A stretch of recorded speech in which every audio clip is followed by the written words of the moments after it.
Hello， 艾瑞小伙伴，这期视频就和你们聊聊热乎的 iQOO Neo 8 Pro 的体验分享。别说这一代也是首款 Neo 系列中 Pro 的机型了，所以也能看到 iQOO 对这一台产品的期望也非常高。这次 Neo 8 Pro 担负重任，全球首发天玑920 Plus 毕竟这么多人关注着呢，所以这期视频呢也为你们测试了它的游戏表现。这期视频呢就为你们聊聊我这些天快速体验 iQOO Neo 8的感受。首先，大家想知道的就是这一次外观有哪些不一样的地方？整机的大小其实和其差不多。正面6.78英寸的屏幕采用了 1.5K 分辨率，算是均衡于显示和续航之间的配置。在屏幕的显示方面呢，支持了144赫兹的高刷以及1200赫兹的瞬时触控采用率，这也是为了游戏的体验而来的配置。同时还有2160赫兹的高频 PWM 调光，哔哔哔哔，是吧？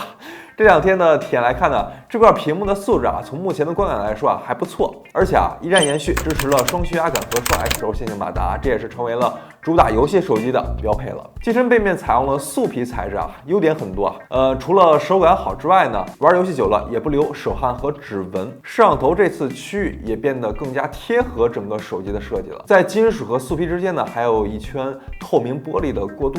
在摄像头下面标注了 Neo 和 Time to Play 这也是告诉用户这是这台手机的核心。顶部依然保留着红外这点很 nice 大家最关心也是我最关注的就是这次天玑920 Plus 的首发了。天玑920 Plus 的架构呢和920一样，包括一颗 3.35 赫兹的 X3 超大核，3颗 3.0 赫兹的 A715 大核心，以及4个 2.0G 赫兹的 A510能效核心，同时还搭载了11核 G715 GPU支持了光追和可变速率渲染技术从处理器的规格来看呢，是天玑920的一个超频升级版本同时呢 iQOO Neo 8 Pro 也给到了 LPDDR5X 和 UFS 4.0旗舰内存配置对了，在散热方面这次 iQOO Neo 8 Pro 也带来了一些升级 ，5K 大面积超导 VC 均热版所以我很期待它的游戏表现。来看看具体的游戏表现王者荣耀支持了120帧，实测一局游戏很流畅，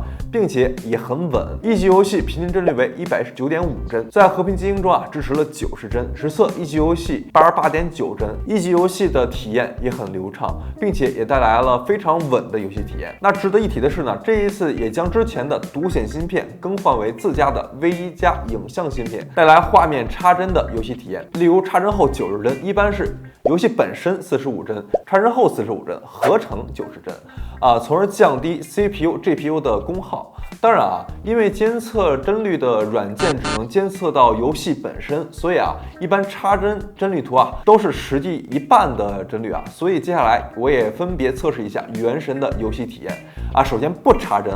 游戏表现怎么样呢？实测30分钟游戏竟然还挺稳来看帧率基本上一条直线，平均帧率59帧，还不错吧？那接下来来测试插帧的游戏表现，实测30分钟平均帧率达到了48帧也就是围绕着实际90帧以上进行了游戏体验。游戏体验时呢，整体也非常稳且没有不流畅的表现这么来看iQOO Neo 8 Pro 应对目前大小主流游戏都应该没有什么问题了。那想问问大家这个游戏表现你们满意吗？而且说点题外的，如果你入 iQOO Neo 8 Pro 就是为了玩游戏那我真的特别推荐你再入一个刚刚发布的 iQOO 散热背夹2 Pro， 确实能在持续玩游戏的时候带来更稳的游戏体验。在影像方面呢，也是这次 Neo 8 Pro 的一个大升级首先内置了 V1 加影像芯片，这也是我们的老熟人了带来了影像方面的提升，例如夜景方面的降噪、提亮、场景优化等等。除了这些这一次 Neo 8 Pro 的相机硬件也有所升级，主摄采用了5000万像素的索尼 IMX866 1.56%传感器尺寸 f1.88 的大光圈支持了 OS 光学防抖，同时还有一个800万像素的广角镜头。我们来看看具体的样张表现。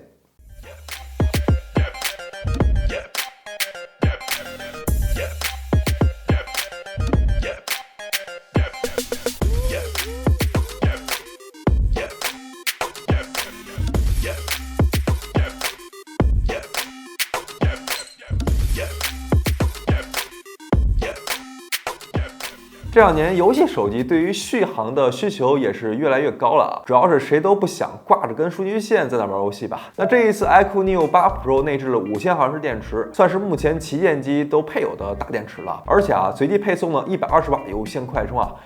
我们也测试了它的快充速度啊，息屏充电25分钟，从1%充至100%；亮屏充电34分钟，从1%充至100%，还是挺快的。在剑机简单的体验了几天 iQOO Neo 8 Pro 后啊，感觉到今年 iQOO 的火力还挺猛的。从这次 Neo 8 Pro 的首发天玑920 Plus 到各方面的游戏体验，加上整机的配置堆料啊，都达到了一个非常旗舰的水准了。尤其在游戏的表现中啊，看到 iQOO 依然调教的那么稳啊。除了这些呢，影像表现也达到了不错的水平了。起码在同类主打游戏的手机当中啊，拍照是最好的。所以这台手机无论你是买来玩游戏还是日常体验啊，都是逼近旗舰机的一个产品了。好了，以上就是本期的视频了。如果大家喜欢我视频，欢迎大家关注我，我是大龙，我们在下个视频见，拜拜。